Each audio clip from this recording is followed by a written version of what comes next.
你所说，微臣只当一个字都没有听到。微臣告退了，娘娘好自为之。等等，你要是敢走，就别怪我一狠心毒，到时候在杨广面前揍你一本，就说你居心叵测，竟敢私闯我的寝宫调戏我。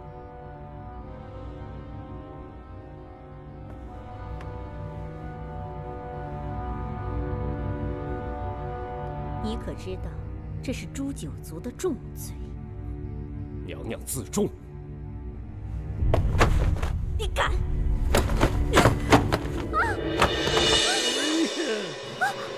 什么人？程咬金，他怎么会在这里？哎呀，他不要你我呀你！放开我！你是谁呀？哎，瓦岗寨混世魔王程咬金。快来人呐！有刺客！你这不要脸的！快来人呐！ 我今天非宰了你不可！起来，起来，起来！走，走，走！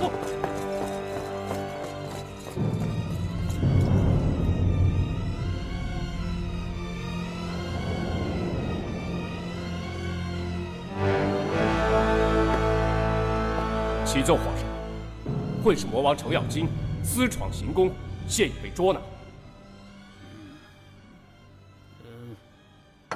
把他带上来。遵旨。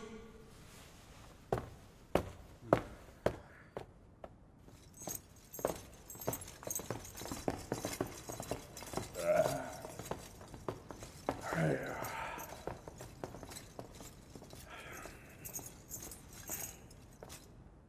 老儿杨广一向可好啊？程咬金，你这个反贼，看见皇上还不下跪！ 爷爷我上跪天，下跪地，在家跪父母。就是不归你这老儿啊。你倒是应该给我下跪啊，跪跪我这大德天子，混世魔王啊！这个胖汉，秃头黑脸，朕离这么远就闻见他一身汗臭，真难看。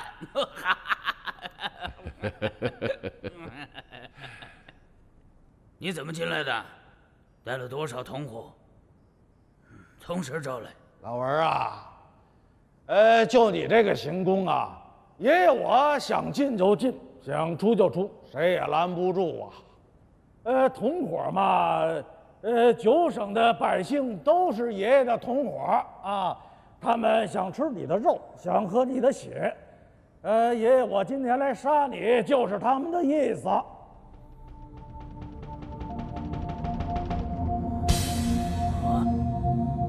既然你来了，朕也不能让你白来，给我把他揪出去，一条一块的。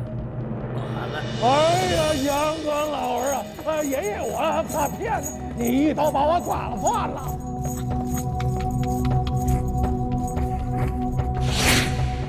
瓦岗的混世魔王程咬金被抓了，我觉得这正好是个机会，我会派人让你接触到他，然后你利用这个机会把他给放了，让他欠你个人情，你就跟他一起去瓦岗。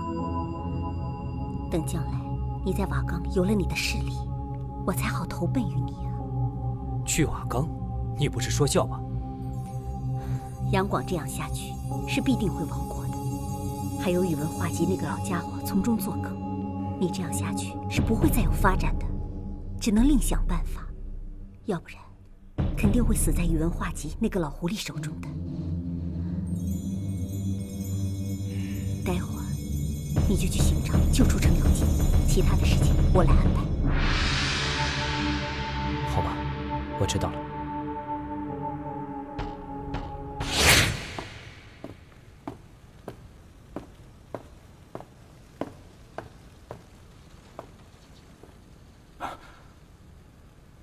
军师，找得怎么样了？无量天尊，贫道已派13路人马前去打探皇上的下落，可是至今仍然没有结果。不过皇上吉人天相，应该无甚大碍。三哥，那好歹也应该有个消息啊。都在呢，不是说去找我们家老程吗？这么多天了，人呢？人呢？人呢？徐三哥，你不是说3天就能见着我们家老程吗？哎，已经3天了，人呢？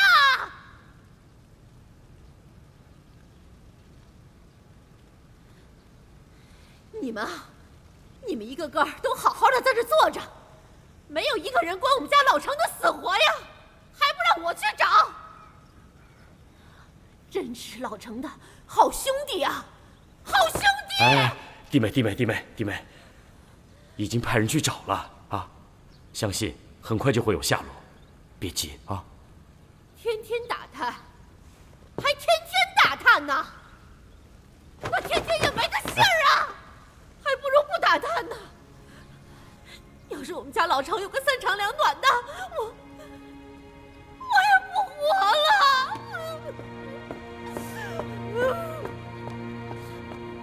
我告诉你啊！哎呀，行了，弟妹，别这么说啊，一定能找到的。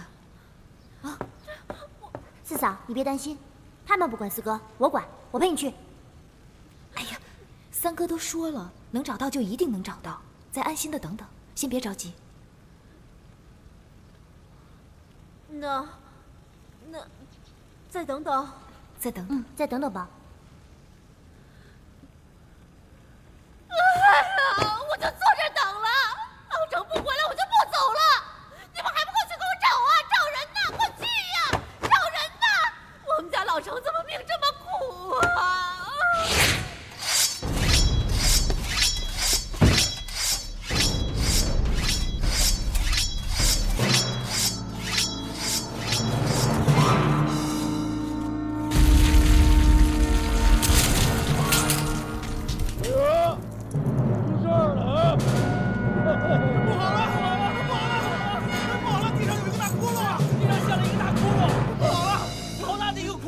地上陷了一个大窟窿！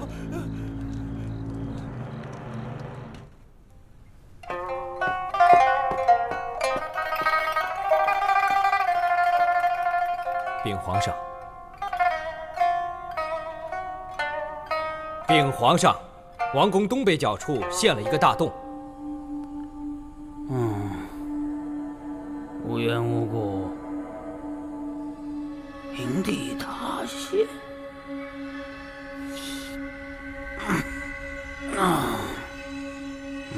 必有缘故。朕想找一位爱卿，深入地穴，查看究竟。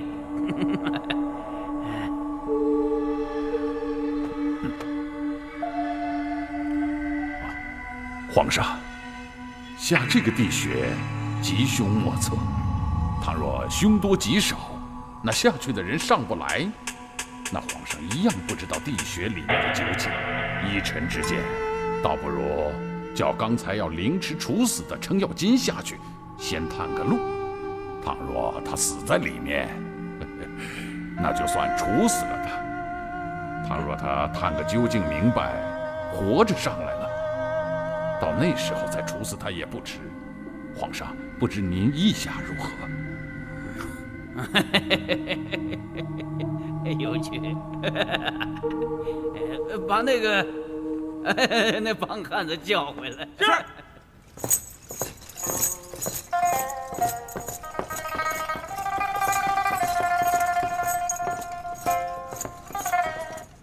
阳光老二，你不是想一片一片把我给刮了，为何又把我请回来了？程咬金，皇上有好生之德，给你个赎罪的机会，命你到地穴探个究竟，能探明白即赦你死罪，你可敢下去？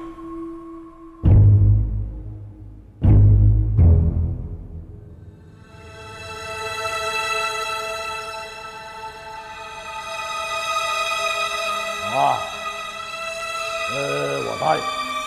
你们得说话算话。好，既然你愿意，那你就去吧。不能就这么下地穴吧？那需要什么？哎呀，让我老程慢慢说啊。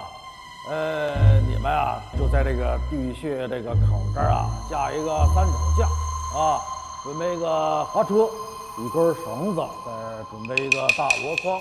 我呢就坐在这箩筐里，你们就把我顺到这个穴底。我再带2只鸽子。第一只鸽子飞出来的时候呢，说明我老程呢已经到了穴底。第2只鸽子飞上来的，说明这个穴底啊，我已经打探清楚了，就把我给拉上。另外啊，老儿啊，再给我备一瓶酒，我抵御寒气。有意思，给他，他要什么都给他。是皇上。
里面是人是鬼啊？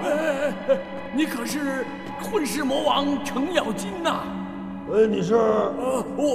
我是王世充啊。哎呀，王兄啊，果真是你啊！哎，你们怎么在这里啊？哎呀，我醒来以后啊，就发现你上去老不回来，我就想上去看看到底是怎么回事。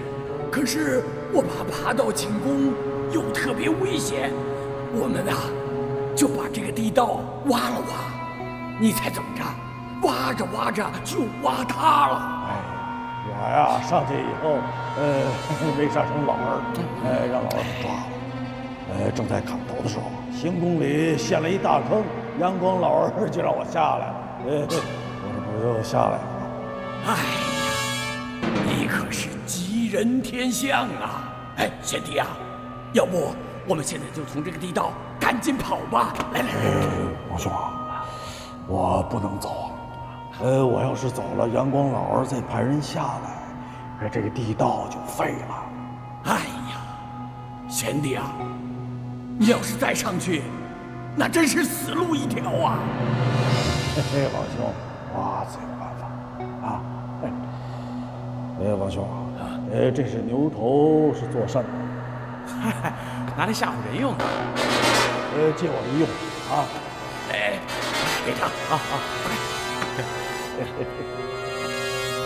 贤弟啊，你可要小心呐！放心吧，啊，可别大意呀！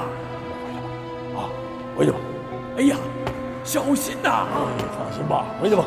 哎呀，小心呐，贤弟！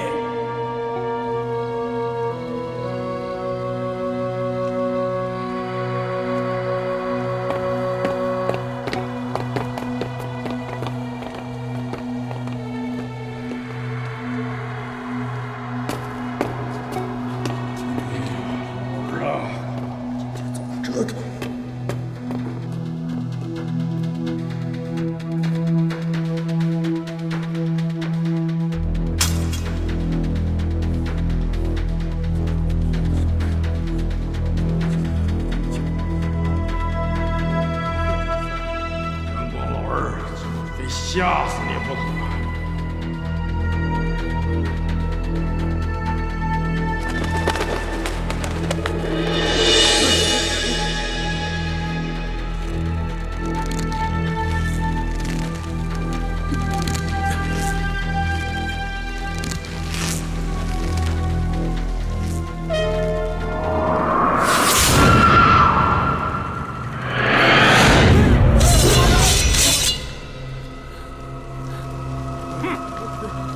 大胆，胆敢惊动圣驾！你们讲不讲道理啊？平地塌陷，你们谁都不敢进，就我老程进。现在老程上来了，你们还要杀我，是何道理啊？程咬金，你装妖扮邪，惊扰皇上，犯罪当斩。李密，给他监斩，给我砍了！是。来人，在，将程咬金押赴刑场。是。杨广，你这个说话像放屁的东西，你不得好死！杨广，你不得好死！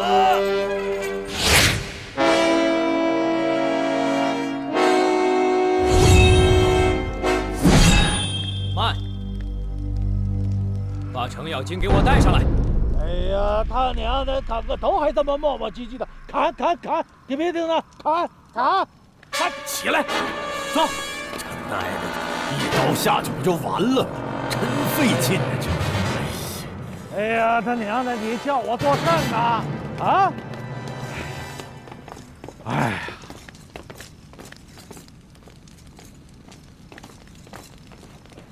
叫我做甚啊？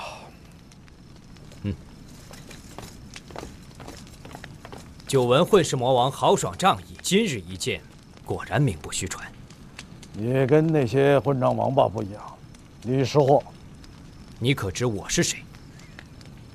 我他娘的就要被砍头了，管你是谁啊！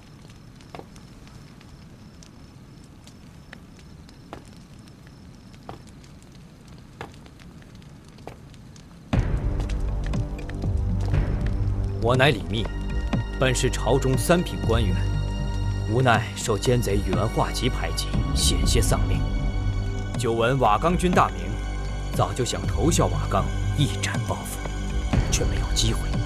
今日得见混世魔王，乃是天命所归，所以，我李密拼着性命不要，也要救你逃出升天。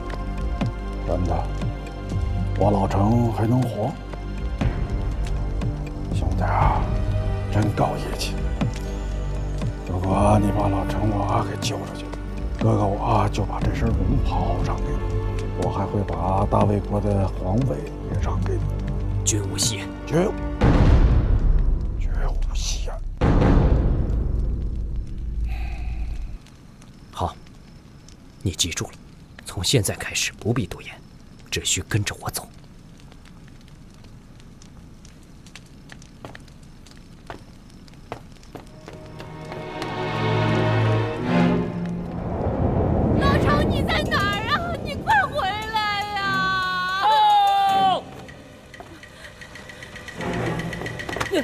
是不是找着我们家老程了？找着了吗？打听到了，皇上去扬州刺杀杨广，而且被抓了。什么？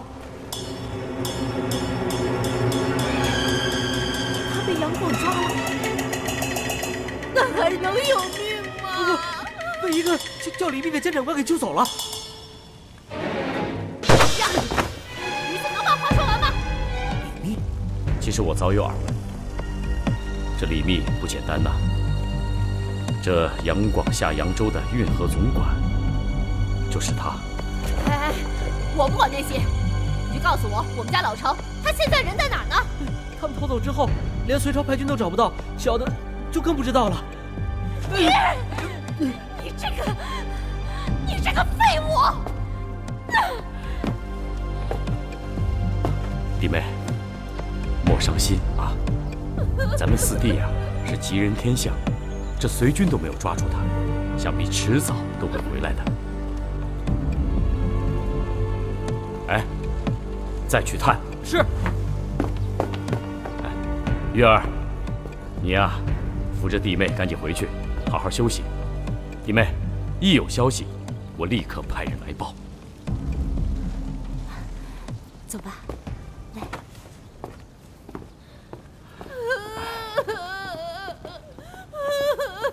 哎，反了！李密是个什么东西？敢私自放走程咬金！皇上，臣早就知道李密有谋反之心，臣只恨当日不敢干扰徒弟，求皇上把他斩草除根。现在说这些话有用吗？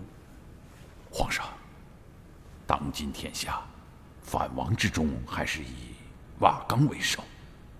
皇上，你看，是否需要再派兵剿灭瓦岗，一举除掉李密这个逆贼？宇文化及，办事要讲轻重缓急，你是怎么了？眼下当务之急的军国大事，何止亲近？你让朕去对付几个小毛贼，您自己可臭臭，那不随时的事情。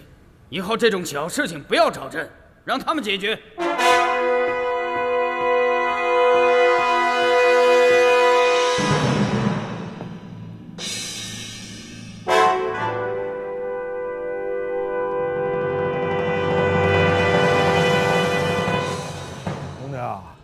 这跑了一夜了，天快亮了。有一事儿，我有点纳闷啊。魔王，请讲。怎么你逃跑还有人给你送马，连我的斧子都给搬来了？因为我这是蓄谋已久，早有准备。行了，咱们继续赶路吧。哎，好。大帅军师，皇上回来了。哎呦，回来了！哎呦，36弟！哎呦，上哪儿去了，哥哥？兄弟，二哥，想死我了！上程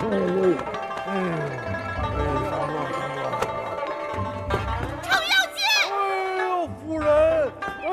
上哪儿去了你啊？哎呦，夫人！你上哪儿去了？气死我了！程咬金，程咬金！不是，你走开，走开！哎呦，你上哪儿去了？你要不带着我？回来啦！啊，好瘦啊！哎呀，好，哥，你就是累了，先坐着说。哎，好。来。哎呀。坐着。哎呦，哥哥，您倒是说说到底怎么回事啊？是这么回事啊。自从咱们18路反王啊兵败四平山之后，哥哥我就憋了一股子气，我就一心想杀了杨广。老爷们儿说话，女人避避嫌。我好不容易才盼你回来，以后啊，你去哪儿，我就要在哪儿。接着说。说哪儿了？四平山。四平山，我就从四平山呀，我就下了扬州了。你猜我碰上谁了？王世充。我就借着他这个地道啊，我就钻进了杨广的寝宫。要杀杨广，结果，兄弟，怎么着？让杨广给抓住了。就要砍我的头啊！多亏了监斩官李密把我救了下来，要不然夫人咱俩可就见不着嘞。老程，李密，四弟，那李密人在何处啊？恩公，来，见见我的恩公。拜见恩公。多谢这位李兄弟救了我家主公。李密仅是尽了一点绵薄之力而已。今日既然来到瓦岗，就在这里摆上酒席，还望李兄弟和我们能够尽兴啊。好说。无量天尊，听说李大人在朝中有贵人相助，仕途顺通，为何愿意来我这小小的瓦岗寨呀？徐军师只知其一，不知其二。哦，李密在朝中受尽排挤，早已淡薄了那些功名利禄，一心想抛开世俗，以解救天下苍生为己任。素闻瓦岗军是仁义之师，偶遇大德天子，当然要出手相救，投奔瓦岗。嗨，好。夫人，快过去谢谢恩公。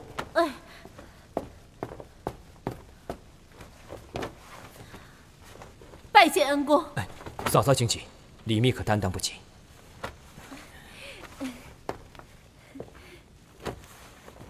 就是因为这，我要脱袍让位。你说什么？从现在起，李密就是瓦岗山的新皇上。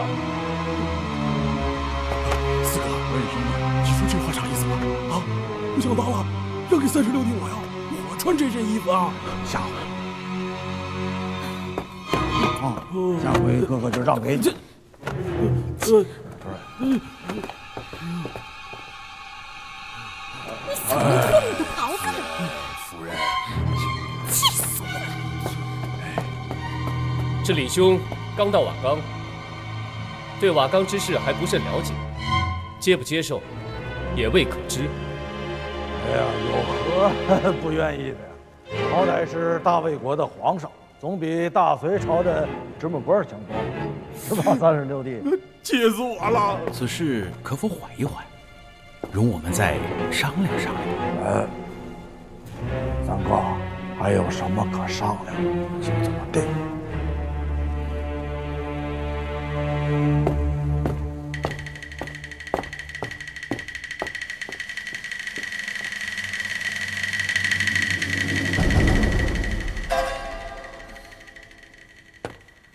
夫人，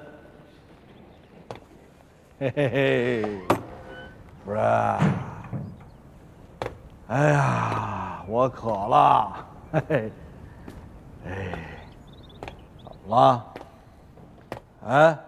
程咬金，怎么了，夫人？嘿嘿嘿，我问你，夫人，嘿嘿嘿。凭什么你一句话就把皇帝给让出去了呀？哎呦，就这点事儿啊！夫人啊，救命恩人，要没有他呀，老程我的脑袋就不在了。再说这皇上，我也不愿意当啊。你看咱小两口吵架，别人想听都听不到，愿意听了也没事儿啊。你还挺得意呀？啊？这么就把皇帝给让出去了？你不想当皇帝，我还想当皇后的。夫人，想当皇后可以啊，嫁给李密就能当皇后了。程咬金，你。夫人，我也没说我非要当皇后。是啊。不当就不当了。但是你可不能再走了。你要是走了，我可怎么办呢？这不是回来了吗？回来了。回来就好。你饿了吧？饿了。肚子多叫。等着。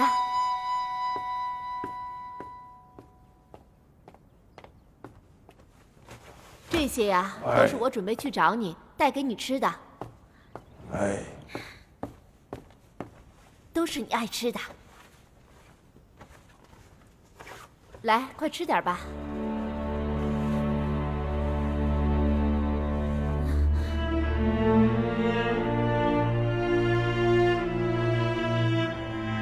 看什么看啊？夫人好看。好看，也得先吃饭呢。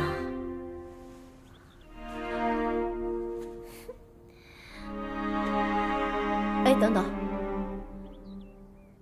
今天我丢了皇后这么大的事儿，我就暂且依了你吧。哎，不过，从今往后啊，无论大事小事，你都得听我的。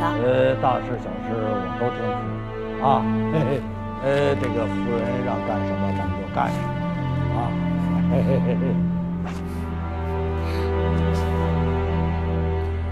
四哥这事儿做得有点鲁莽啊。嗯，没错。关键是我们对李密这人知之甚少，他心里在想些什么？哼，那现在能怎么着？四哥刚才当着大家伙的面都说了要让位，你说他也不跟咱提前说一声，弄得咱一点准备都没有。你现在就不愿意，那又能怎么着？你现在说什么他都听不进去呀。这做人最重要的就是严守信义。四弟被人所救，就当知恩图报，这无可厚非。可眼下事关重大，不得鲁莽处置。三弟，你有什么意见？我见李密这个人也算是仪表堂堂，谈吐举止也颇为得体，能够首当其冲的督造运河，想必也是心怀大略之人。只要他一心反随，要与我瓦岗军同心协力，推翻杨广的暴政，给百姓一个安定的生活，谁当这个皇帝也就无关紧要了。四弟也可信守承诺。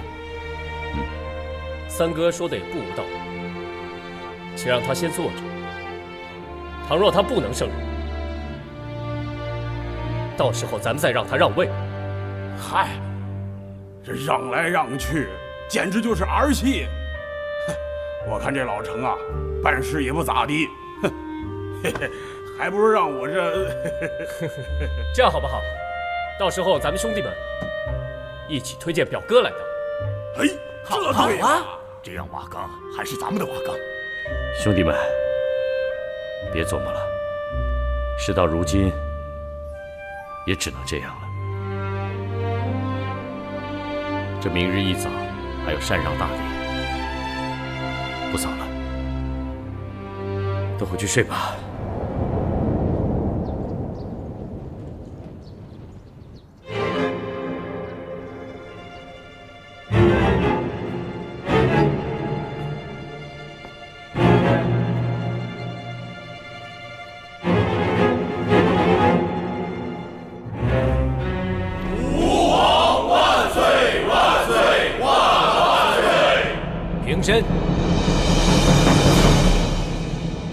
今日为朕登基大典，国号事宜由军师宣读。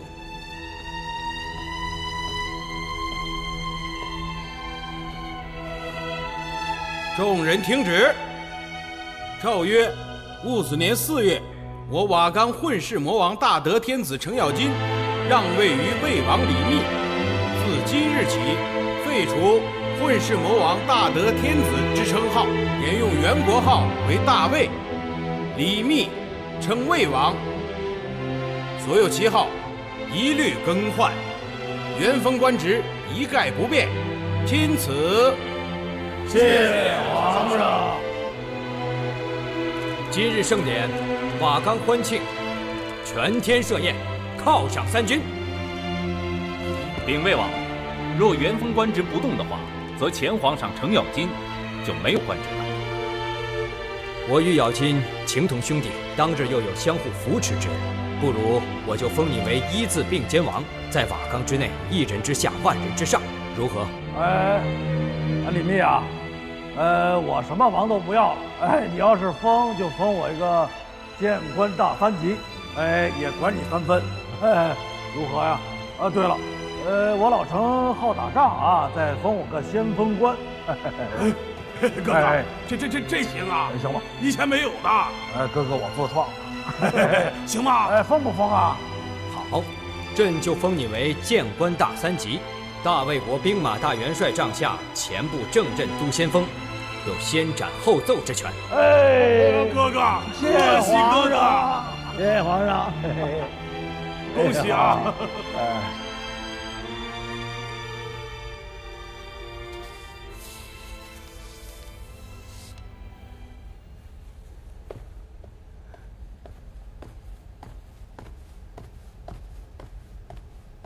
拜见主公。不当，不必多礼。主公唤我前来，不知何事啊？不当啊。当年你我同朝为官之时，我就很钦佩你这个文武双状元。主公，过去的事不要再提了。想当年，你在朝中一直郁郁不得志。可是没想到，你如今在瓦岗却依然如此。不知主公何出此言？有事请明说就是了。伯当，我初来瓦岗，发现大家不分等级，情同手足，这固然是好事。可如此一来，朝令夕改，上令不达，瓦岗散漫而不足以成大事。还请主公明示。你我均有鸿鹄之志，绝不肯偏安于一隅。可是我毕竟对瓦岗不甚了解，我急需一个了解瓦岗之人，与我共同制定一套行之有效的措施，希望可以在短期之内迅速壮大瓦岗势力。不瞒主公，王伯当曾多次直谏此事，并拟定出很多条例，只是未获批准。今时不同往日，只要你有好的建议，我李密一定大力扶持。你我大展宏图的时候到了。伯当，多谢主公赏识。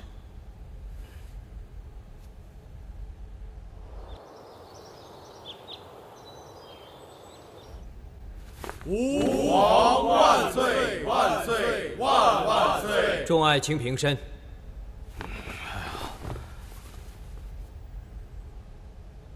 兄弟啊，这一大清早的给咱弄来这儿什么事儿啊？这人都没睡醒呢。就是啊，等上完朝，咱再回去睡个回笼觉。王爱卿，诏曰：我大魏依前代之法，见我瓦岗之律令，瓦岗一切事宜，听由魏王号令，下设中书省，直接听命于魏王，抉择一切瓦岗事宜。中书省下再设吏、户、礼、兵、刑、工6部，众人当各司其职，以壮我瓦岗。瓦岗就这点地儿，分来分去的，太麻烦了。我瓦岗当初就是因为无志而朝令夕改，因情义而变更法令，如此一来，难成大业。不过王老成，说的那个以前说的那个1个月过一次年，这个规矩得给我保留下来啊。程兄做事果然与众不同，不知这每个月过一次年所谓何事啊？当初四弟也是为了让兄弟们能够尽情的吃好喝好，才定下这1个月过一次年的规矩。若只是为了吃肉喝酒，倒也不必如此。只要兄弟们想吃，随时管饱，不也是一样的？哎，好嘞，就这么定了。天天过年啊！皇上说得对。我大魏此次更改国策，军师有何高见？主公此次调整国制，依微臣看来，未尝不是一件好事。可是，如何施行，方才是最重要的一环。此次变革以兵部为先，我瓦岗正值招兵买马之际，暂由王伯当负责此事，一切按新制试行一番，以观成效。元帅，你有何高见？主公，依秦琼之见，军师说的没错。既然已经制定了新政，就要立刻实施，以观后效。若众爱卿并无异议，就由兵部开始实行新令，以观成效，再做定夺。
最近一段时间啊，主公试行新政，勤于操练，咱们的瓦岗军啊，也整齐了许多。施行之效，确实是超出了贫道的预期呀。可是，我总觉得这背后竟是隐患。嗨，什么隐患不隐患的？现在人是多了，可是都跟俺老程不太熟啊，没有过去那种亲热劲儿了。俺老程当皇上的时候多好啊，1个月过一次年啊，好不热闹啊！四弟啊，哎，你可知你本有12年的天命，可你1年就过了12次年，把所有的天命全给过完了。所以四弟啊，这个年该怎么过怎么过，不可强求啊。三哥，要不我把皇位要回来？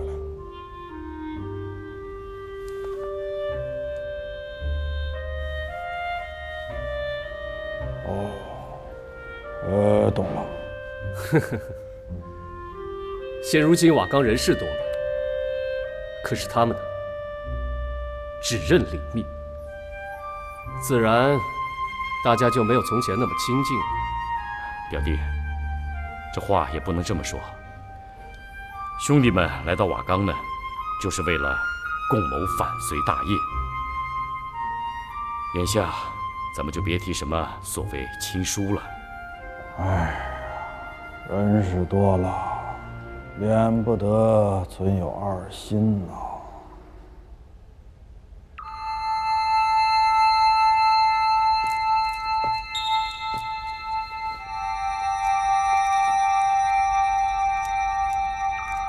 近些时日，兵部新令得以实施，正观其收效甚好。我瓦岗军士气大涨，粮草充足，整体风貌焕然一新。主公圣明，新令能够得以顺利实施，正是主公的贤明所赐。然天下各处的反王都在扩展势力，隋朝的官兵各怀一心，我大魏国不能坐守瓦岗啊，理应向外扩展。扩展是我瓦岗军必由之路，只是不知道时机是否恰当。军师，你有何高见？纵观天下，攻城略地之事愈演愈烈。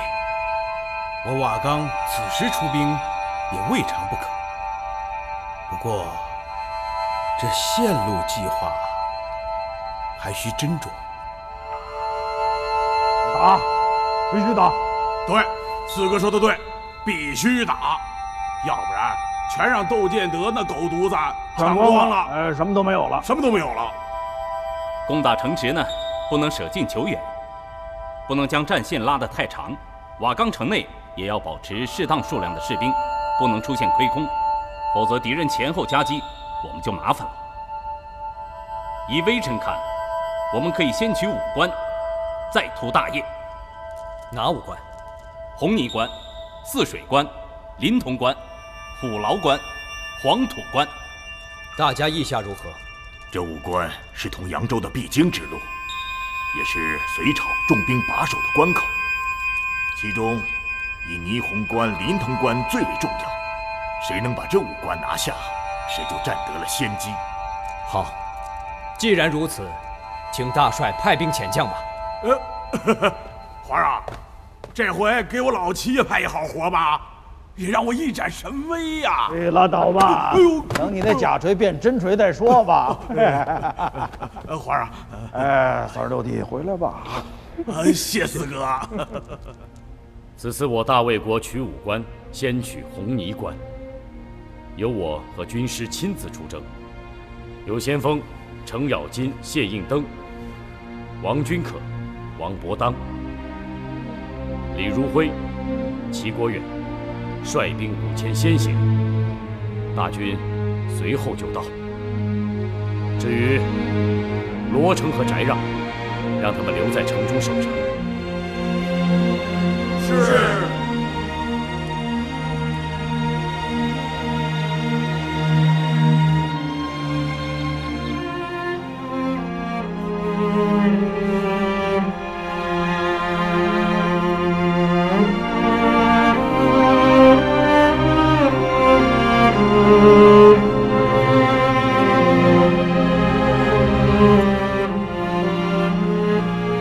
这些衣物啊，你记得都带着。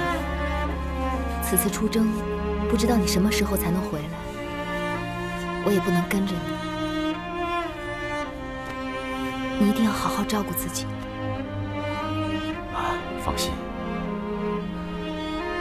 我不在的时候，替我照顾好娘和世心，辛苦你了。这都是我该做的。想起当初我在历城县当马快班头的时候，还时常在娘身边陪着照顾她。可如今犯了罪，上了瓦岗，虽然娘在身边，可是战事不断，南征北战，不但没有好好照顾娘，反而让娘担心。我每每想到此事，老觉得对不起娘。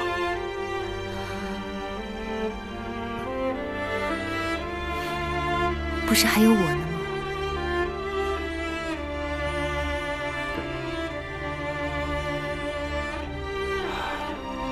玉儿，如今这朝廷暴政，反王四起，你说百姓如何在这乱世之中得到安生呢？我瓦岗大军理应承担起平定天下的重任。此次出征，我等要夺下5关，最终拿下扬州，结束战乱，还百姓一个太平。别担心，此次出征定能凯旋而归。我等着你。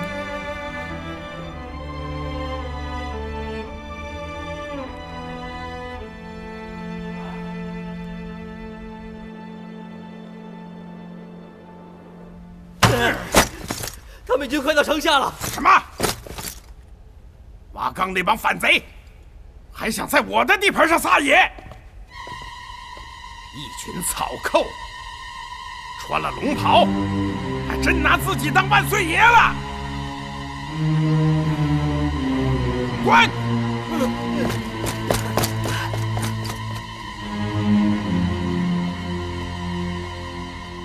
将军，喝口茶消消气吧。素闻瓦岗军多为仗义之士，此次突然前来夺关，必有个中缘由。不如等查个清楚，再动兵戈也不迟啊。来，你这个臭娘们儿，你有什么了不起的？啊！别以为你在娘家学了点拳脚，就有什么了不起的。要不是看你哥哥是个山大王，我早就毁了你了。报告大帅，瓦岗正在关外叫阵。走开！走！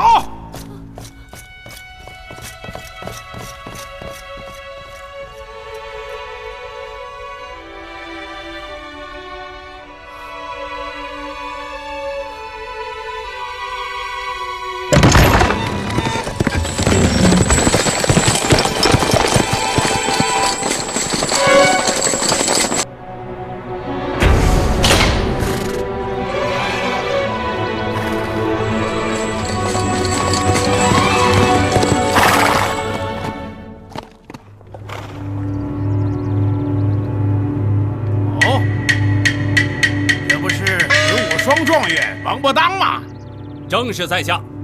想我大隋天子待你不薄啊，亲自点你为文武状元，让你光宗耀祖，但你却弃官挂印，投奔贼寇。今日本帅定要拿你！废话少说，放马过来！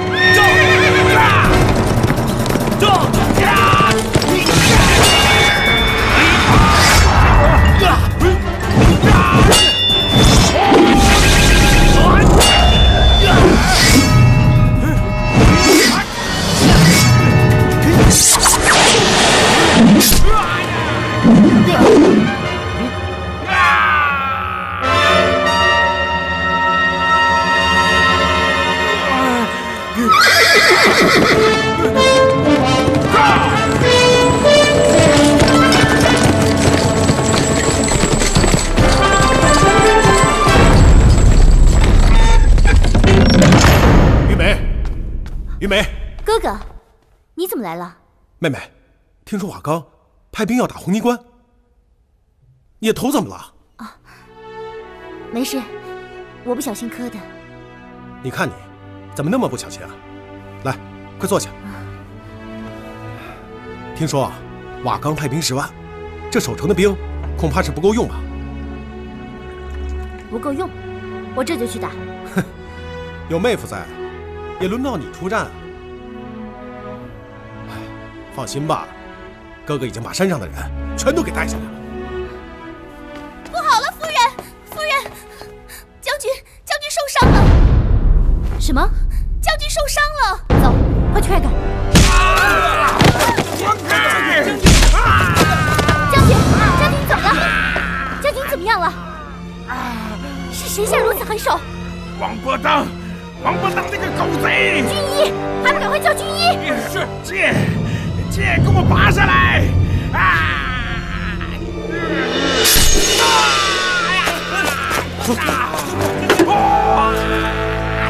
将军，夫人，剑上有毒，不能拔呀！拔都拔了。夫人，给我报仇！夫人，将军死了。抬下去吧。是。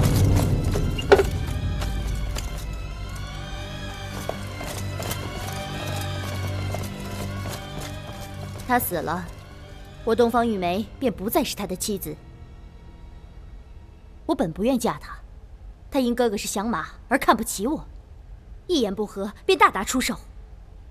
哥哥，我这头上的伤就是他刚刚打的。这个该死的新文丽，我一直把他当朋友。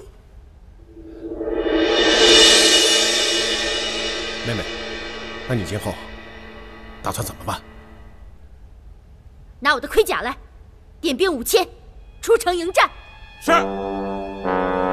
我今日要杀了王伯当，便与这混账新闻里再无相欠。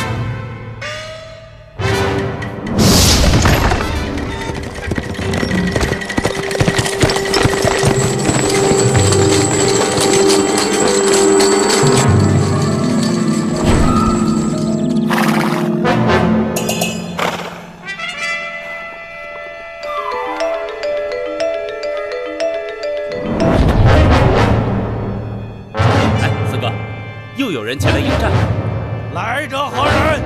同名在战。我是新闻里的妻子东方玉梅。你们霓虹关就没有男人了吗？请派个女人来出战。一会儿让你尝尝姑奶奶的厉害。好男不跟女斗，我不打你，你回去吧。你少废话。我且问你，你是不是王伯当？哎。这小娘们儿什么意思啊？我不是王伯当，我是他哥哥，他是我弟弟。我乃混世魔王程咬金。哦，原来你就是程咬金。哎，看来小女子也听过我的威名。程咬金，我与你无怨无仇，我且不杀你。你给我把王伯当叫过来，我要为我夫君报仇雪恨。你这个人真有意思，打个仗还挑人。你先赢了我再说，等赢了我，他自然给你一仗。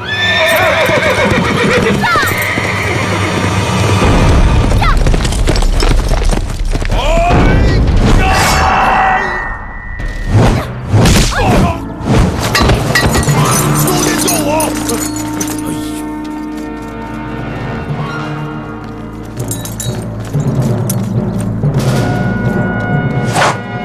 谁是王伯当？还不赶快出来受死！这。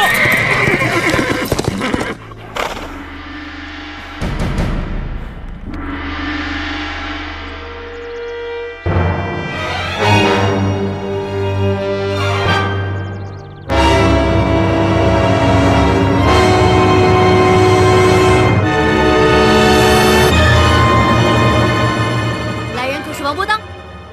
正是在下。你射死了我的夫君新闻里，我来取你的首级，与我夫君报仇雪恨。夫人，你我各为其主，战场厮杀，刀剑无眼，互有死伤，还请夫人节哀吧。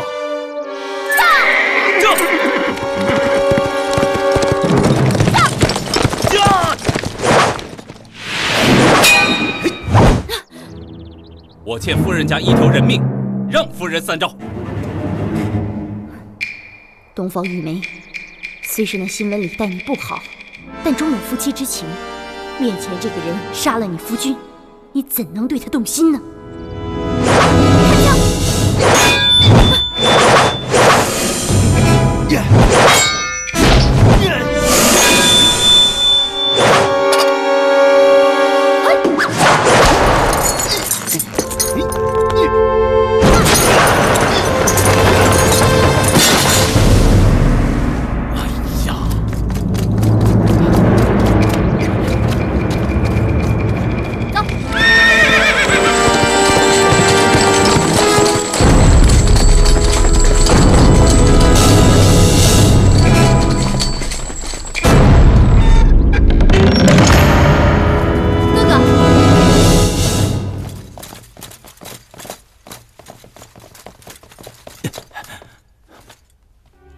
把这2人押入大牢。慢着，既然是把这2个人绑了，就应该押到灵堂，开堂摘心。咱们对新闻里也算是有个交代了。你妹夫战死那是他的福分。带下去。是。走。哥哥不必担心，我自有主张。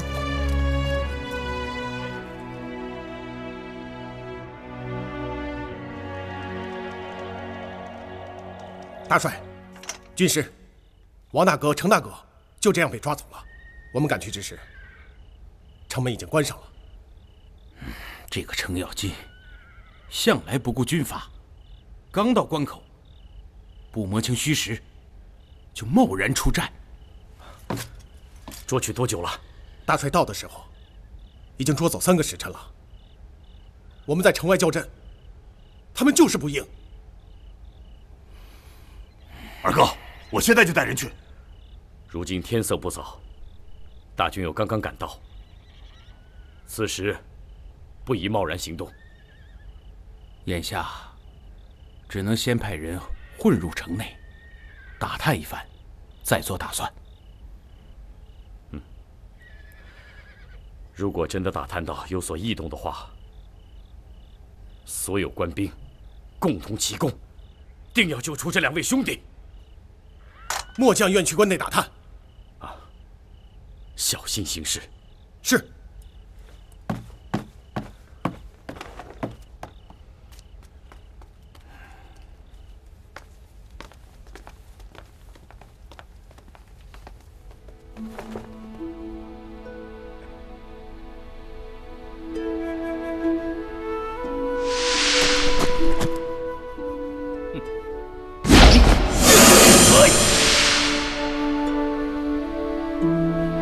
来人，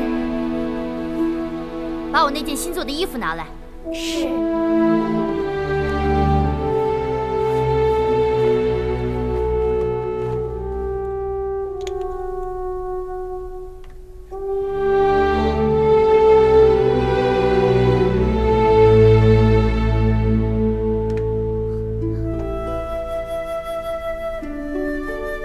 夫人，您还是别难过了。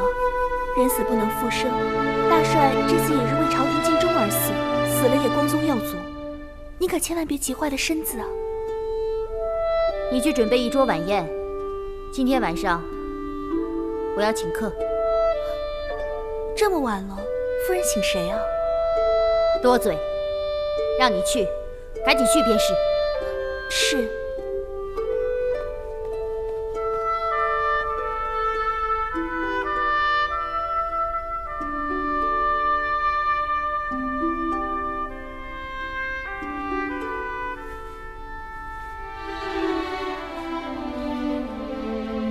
夫人，晚宴准备好了。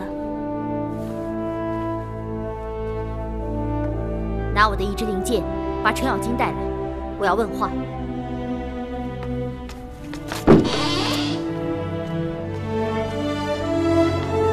我奉夫人之命，特来提犯人程咬金去问话。哎，这女人也真怪啊，找我有什么话要问？兄弟，你别着急啊，我跟他们去看看。一切当心，管好你的嘴。将军请坐。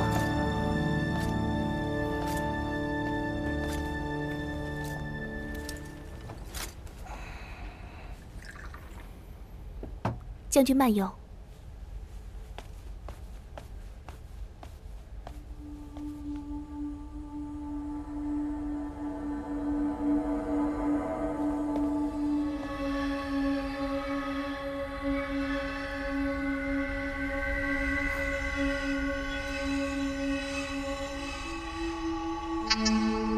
将军，哎，程将军，两军对阵都有冒犯，这厢给你行礼了。哎，不必。将军，快请坐。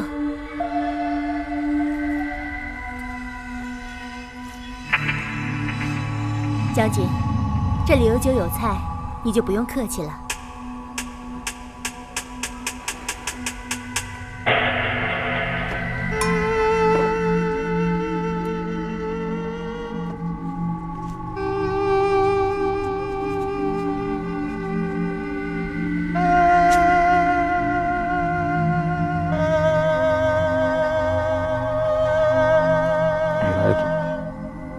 将军，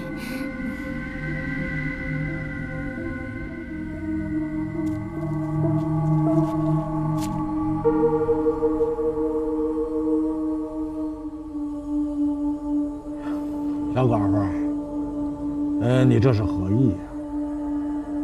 不瞒你说，将军，我今天请你来是有事相求。有事相求？你不会求我把你给娶了吧？小寡妇，你想得倒挺美。将军，小女子正是在家之意。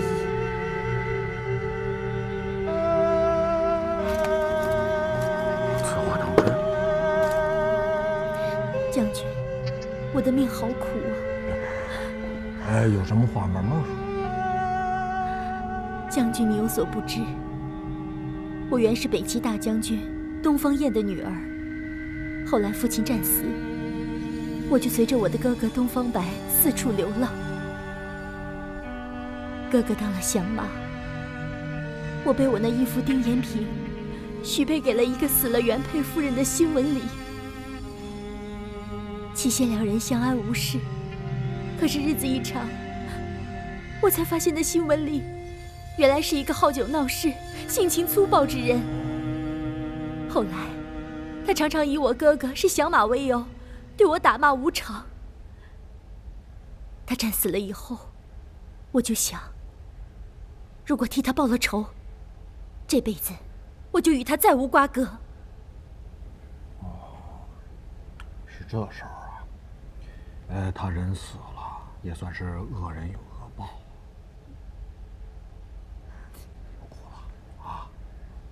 当时我报仇心切，可是当我上了战场之后，我看到王伯当，我就下不了手了。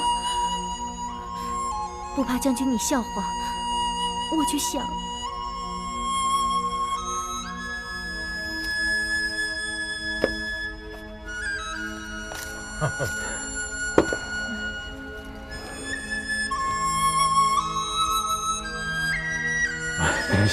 小寡妇不了。你是看上我兄弟王伯当了？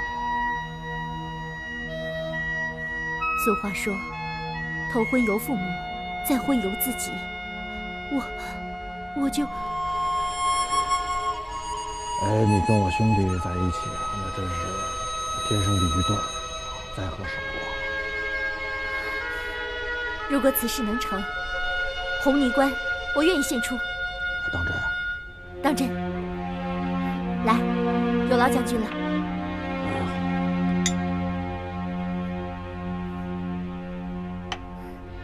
将军，稍后我会请人把他找过来。大将军，我在里屋等你消息了。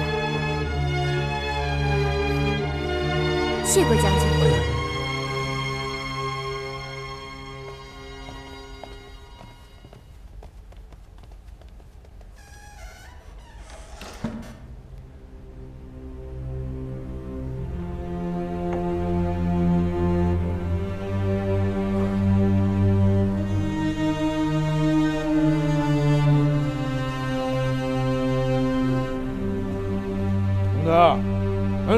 过，四哥，这是什么地方？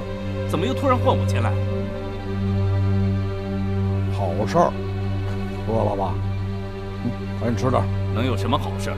死也得做个饱死鬼。小寡妇看上你了。哥哥，我看你们是郎才女貌，天生的一对儿，哥哥就替你答应。四哥，你是喝多了还是疯了？这个女人的丈夫刚死，尸骨未寒，就想着改嫁，我王八蛋怎么能娶这样不知羞耻的女人？你呀，装什么蒜？坐下。人家那小寡妇不如你啊！你论长相，论武艺，哪儿比你差呀？再说了，人家这小寡妇嫁给你，再把这红衣冠献给咱们，这么美的事儿哪儿找去？你要是不乐意，那哥哥啊，你是乐意也得乐意，不乐意也得乐意。四哥，先不说我乐意不乐意，就说咱们临走的时候，这军师交代的14律54斩，咱们总不能不遵守吧？这临阵收妻可是死罪啊！我没你四哥雄心豹子胆，我可不敢。说的也有道理。军师和大帅那儿都会知道，你只要答应我，这么美的事儿哪儿找去？啊？你要是不答应，嘿嘿，哥哥可就答应了啊。如果大帅军师点头答应了，我王八当就当听了将令。兄弟，君子一言，驷马难追。好。在这儿先吃先喝啊，等哥哥的信儿。弟妹，程将军，快请进。哎，程将军，请坐。弟妹啊，给你道喜了。弟妹啊，这事儿成了，我兄弟答应了。弟妹啊，你可真有福分呐！我兄弟啊，他也看上你了。那就有劳程将军了。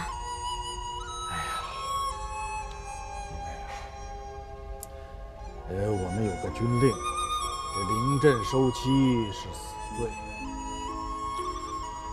弟妹，你要是信得过我老程的话，我亲自跑一趟，去说服大帅和军师，让他们也答应。你看如何呀？岂能信不过程将军？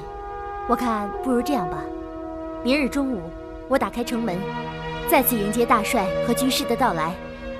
一言为定。我让大帅和军师给你们主婚。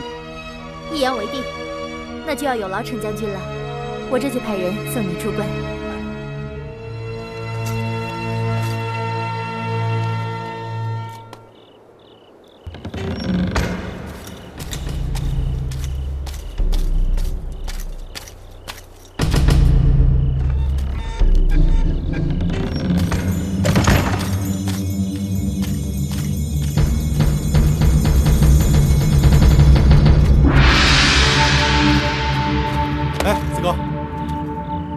兄弟，你怎么在这儿？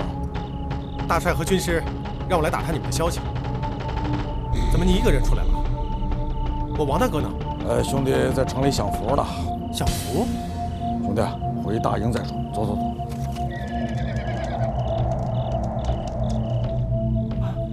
四弟，你终于回来了。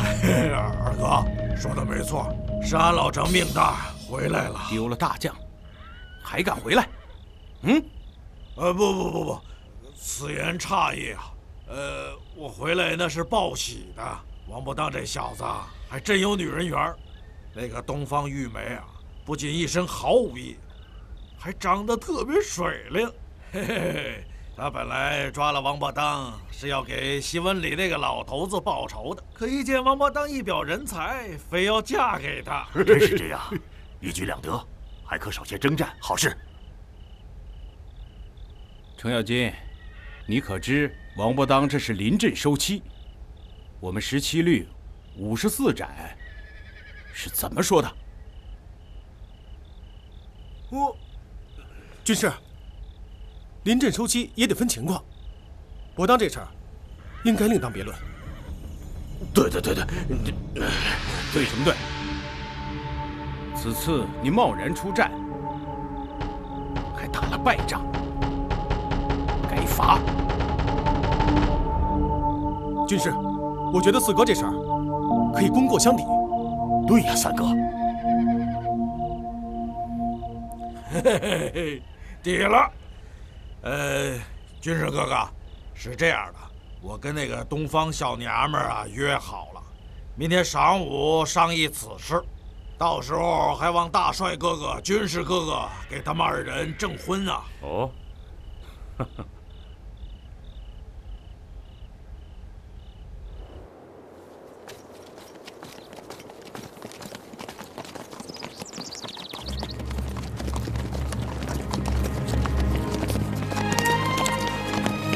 弟妹，打了城都看好了，就看你了。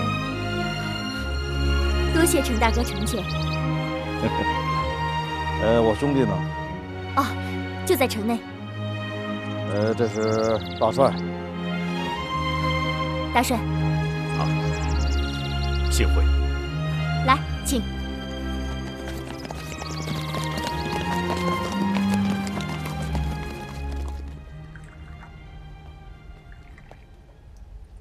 诸位，我妹妹东方玉梅已将此事言明，不过何军的事情，还想听听众将军的意思。将军原为霓虹关之主，如今我瓦岗不堪隋朝暴政，力起反隋。若将军真愿意合兵，这合兵之后，是否愿意听我大魏国的调遣，竭力反隋？三哥，这嫁鸡随鸡，嫁狗随狗。她要是嫁给了咱们王兄弟，就会跟着咱们瓦岗走。瓦岗打谁，他就打谁。确如程将军所言，我正有此意。大隋残暴，朝廷朝夕不保，百姓更是苦不堪言。我跟哥哥东方白商量过，待和瓦岗合军之后，军权全交于瓦岗，绝无二言。来人！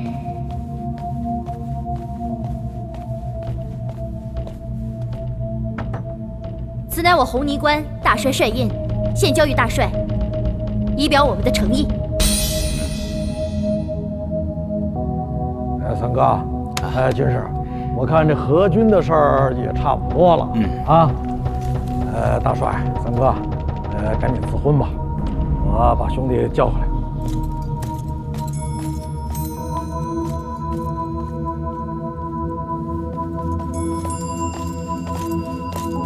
伯当犹如使命，还请大帅军师降罪。免礼，此事你功过相抵。对，我瓦岗如果能够和红泥关联军的话，那可是喜事一桩啊！我也是你和东方玉梅情投意合。这样吧，今日我与你二人赐婚，不知你二人意下如何呀？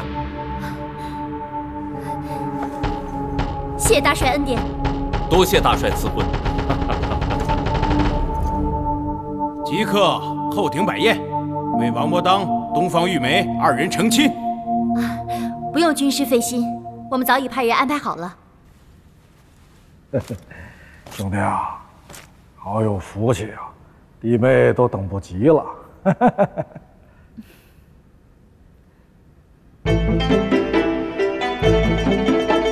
一拜天地，二拜高堂。好，快起快起。三拜军师和大帅。夫妻对拜。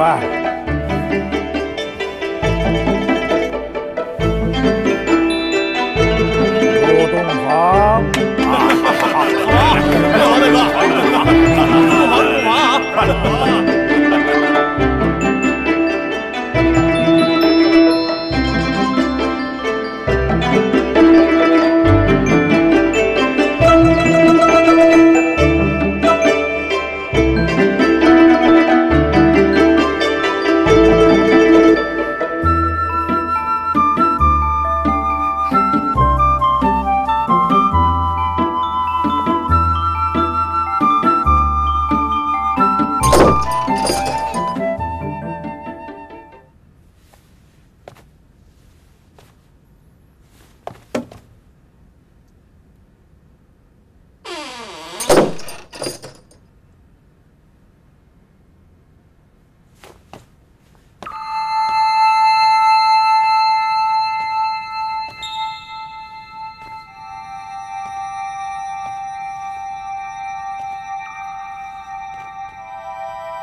兄弟，来起来，喝点酒，喝点酒，进来，兄弟。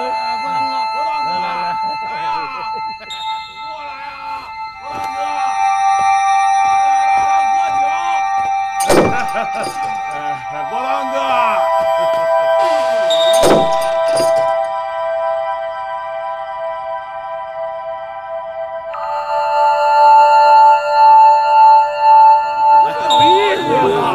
不行，哥太熟悉了。不行了，阿弟呀，哎呀，看看，看你高兴，看见了吗？你看把他高兴的。一开始啊，还假惺惺的不愿意呢，左挡右躲的。你看现在，美的跟一朵花一样。哎呀，要是我也乐意呀。找了这么一个如花小媳妇儿啊，对，小媳妇儿，对，嫂子，36走，对，过来了，多看得清，这个娘子是要说这事儿，应该你感谢咱四哥呀，哎，对，四哥承担的，同志。要说这事儿还真得感谢我，是吧？哎，啊，兄弟，你得敬哥哥一杯啊！不行，敬一壶吧。对，一壶，好，一壶就一壶，听四哥的。好，来。